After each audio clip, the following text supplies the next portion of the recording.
আলহামদুলিল্লাহ, খুব সুন্দর একটা জায়গায় এসে দেখেন আমার পিছন দিকে বিশাল চোখ আর চোখ। কিছুদিন পরে এগুলাই শুধু ধানের আবাদ হবে। কিছুদিন আগে ছিল পানি আর পানি, এখন দেখেন সব সাফ করে কৃষকেরা পরিষ্কার করতেছে ধান রোপণের জন্য। আমার এই দিকেও দেখেন অপোজিট সাইডেও শুধু চোখ আর চোখ। খুবই সুন্দর একটা জায়গা এবং বাতাস, এত সুন্দর বাতাস, আলহামদুলিল্লাহ খুব ভালো লাগতেছে এখানে এসে। এদিকে মাছ ধরতেছে, জেলেরা মাছ ধরতেছে।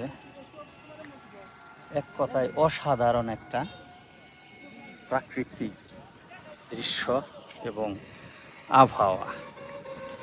না আসলে, গ্রামের মধ্যে না আসলে কেউ বুঝবে না যে কতটা সুন্দর এবং প্রাকৃতিক যে পরিবেশটা, এটা ফিল করতে পারবেন না। অসাধারণ এক কথায়। ঠিক আছে, আরও একদিন দেখা হবে। আসসালামু আলাইকুম।